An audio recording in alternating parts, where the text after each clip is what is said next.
Nous sommes le 14 avril 2025 à Pointe-à-Pitre, en Guadeloupe. Vous voyez que je commence à beaucoup apprécier cet endroit. Il est agréable. On peut crier aussi fort qu'on veut, on est bien. Je crois que l'une des plus grandes épreuves d'aujourd'hui, ce sont les sirènes déguisées en chantres dans l'église. Et il va falloir que je vous ouvre les yeux là-dessus, parce que c'est un sujet très sérieux. Premièrement, une église n'est pas un bâtiment et n'a jamais été un bâtiment selon Jésus, pour commencer. Deuxièmement, lorsque vous vous rendez dans ces bâtiments surnommés églises, ce n'est pas pour être séduit. Nous sommes séduits toute la journée. Nous ouvrons notre Instagram, nous sommes séduits. Nous ouvrons TikTok, nous sommes séduits. Nous sommes sur Internet, nous sommes séduits. Nous allumons notre télé, nous sommes séduits. Il y a bien un moment dans la journée qu'on peut consacrer à Dieu sans être séduit.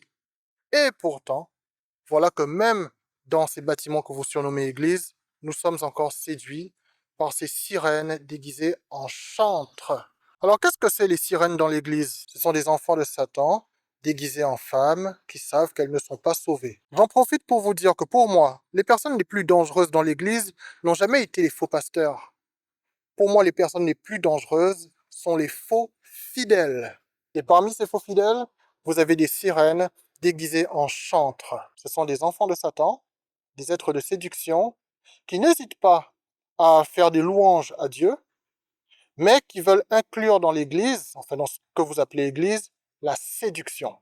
Je n'ai rien contre le fait qu'une femme soit jolie, mais il ne faut pas confondre une femme qui vous plaît avec une femme qui vous séduit, même de manière passive. Vous n'allez pas à l'église, en tout cas dans ce que vous appelez église, pour être séduit. Vous allez à l'église pour chercher la face de Dieu, pour vous connecter avec Dieu. Vous êtes suffisamment séduit au cours de toute une journée pour vous passer de séduction au moins à l'église, quand même. C'est pas pour être rabat-joie que je dis ça. C'est juste une question de bon sens. Aujourd'hui, Satan passe à l'offensive et encourage des hypnotiseurs à prendre le baptême chrétien et à s'autoproclamer pasteur. Une fois qu'ils sont devenus pasteurs, ces hypnotiseurs, eh bien, ils simulent des expulsions de démons, ils simulent des délivrances, mais en réalité, il s'agit d'hypnose. Et c'est là qu'il ne faut pas se faire avoir. L'hypnose, c'est de la transmission de démons. C'est toute une œuvre de manipulation, toute une machination qui a été mise en place pour nous faire croire que ces faux pasteurs sont des enfants de Dieu. Parce que ces bâtiments surnommés églises ne sont pas les maisons de Dieu, les démons peuvent se permettre d'habiter les fidèles. Et vous voyez souvent des pasteurs qui tendent le micro aux fidèles qui sont possédés. Ça ressemble même à des interviews de démons. Là, on entre dans l'absurde. Des interviews de démons à l'intérieur d'une soi-disant église, alors que c'est censé être la maison de Dieu. C'est bien la preuve que les démons n'ont pas peur de ces endroits que vous surnommez église. Et ils peuvent se permettre de s'exprimer, de vous faire n'importe quoi à l'intérieur de l'église, de vous faire vous rouler par terre, cracher sur le sol, cracher du sang, etc. Parce que ces bâtiments surnommés églises ne font pas peur aux démons. Et donc, il suffit de tomber sur des pasteurs sorciers qui jouent avec les démons, qui disent aux démons de sortir. Comme ça, le démon, il fait semblant de sortir. Ensuite, il va vous habiter après, dans quelques heures, dès que vous aurez quitté l'église, il va vous habiter à nouveau. Et puis la semaine prochaine, c'est la même chose qui se produit. Le même démon vous habite. Le faux pasteur dit au démon de vous quitter, etc. Et c'est un jeu qui n'arrête pas. Je ne dis pas que tous les bâtiments sont des maisons de Satan ou n'ont rien à voir avec Dieu et que Dieu n'est pas là. Je ne dis pas ça. Mais je vous demande de consulter Dieu pour déceler si tel ou tel bâtiment que vous appelez église est bien un endroit approuvé par Dieu. Si le pasteur est bien un enfant de Dieu. Et il ne faut pas hésiter à désacraliser le titre de pasteur. Tu rencontres une personne qui ne connaît pas Jésus, tu lui parles de Jésus, tu lui parles de ce que Jésus a fait dans ta vie, tu lui prêches, eh bien sache qu'à ce moment-là, tu es le pasteur de ce moment-là, puisque tu as guidé cette personne vers Jésus. C'est ça un pasteur. C'est quelqu'un qui guide. Il faut désacraliser les titres. Le seul qui est sacré, c'est Dieu. Le faux pasteur, il est dans son rôle. C'est un démon, c'est un enfant de Satan, un faux être humain du monde des ténèbres. Il sait qu'il est condamné, donc il va aller au bout de ses méfaits. Mais toi, tu es en danger, tu te mets en danger parce que tu n'examines pas les évangiles. Et donc tu tombes sur n'importe quel faux pasteur, tu te fais avoir, et tu dois être délivré de ça, tu dois être délivré de ta naïveté. Prie Dieu. Et à force de se faire avoir par les faux pasteurs, c'est comme ça que, petit à petit, Satan va fabriquer un pseudo-retour d'un faux Jésus. D'accord? Un faux Jésus qui va apparaître, qui aura des pouvoirs magiques, qui connaîtra la Bible par cœur, comme Satan connaît la Bible par cœur, et puis il va tromper beaucoup de monde.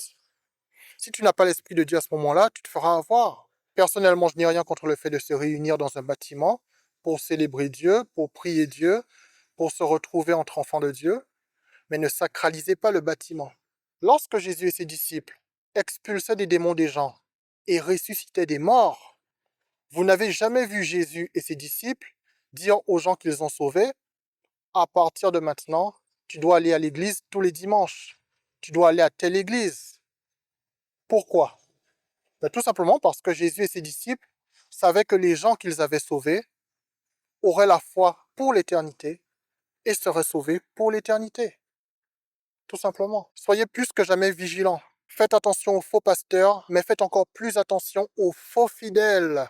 Et parmi les faux fidèles, faites attention aux sirènes déguisées en chantres. Et les sirènes ont une grande tromperie aujourd'hui. C'est le maquillage. Mais ce n'est pas le maquillage qui transforme le visage d'une sirène. Lorsque le démon de séduction entre dans la sirène, les traits du visage changent sans le maquillage. À ce moment-là, le maquillage sert de leurre. Et ça arrive très souvent. Et beaucoup d'artistes de jazz peuvent confirmer ce dont je suis en train de parler aujourd'hui, s'ils veulent bien faire preuve d'honnêteté. Les sirènes déguisées en chantres savent qu'elles ne sont pas sauvées. Elles savent qu'en tant que démons sous forme humaine, elles ne sont pas sauvées. Ce sont des chantres du diable. Attention, je ne parle pas de toutes les chantres. Ne disons pas ce que je n'ai pas dit. J'ai dit faites attention aux sirènes déguisées en chantres. C'est Dieu qui va vous aider à déceler les choses. Priez Dieu. Lorsque vous entrez dans un bâtiment que vous appelez église et que vous vous sentez séduit par des chantres, même de manière passive, il y a un problème. Une femme a le droit d'être jolie. Une femme a le droit de vous plaire. Mais faites attention à la séduction, même passive. Ça peut venir de Satan. Il peut s'agir d'une chantre du diable. Et je suis obligé de chanter une chanson là-dessus. Musique, s'il vous plaît.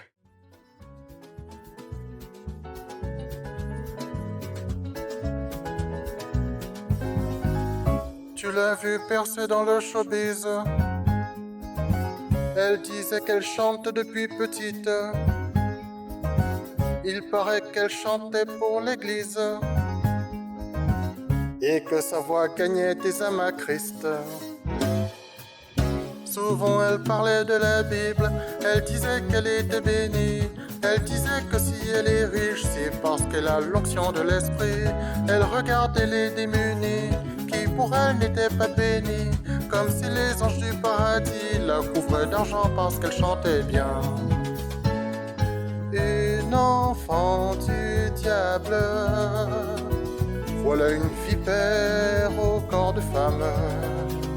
Une chantre du diable, la voix d'une sirène aux louanges infâmes. C'est pas Dieu qui lui inspire ses chansons. C'est pas Dieu qu'elle voyait à l'horizon. C'est pas Dieu qui lui inspire ses louanges. C'est pas Dieu, elle nous berce cette illusion. C'est pas Dieu qui lui inspire ses chansons. C'est pas Dieu qu'elle voyait à l'horizon. C'est pas Dieu qui lui inspire ses louanges. C'est pas Dieu, elle nous berce cette illusion.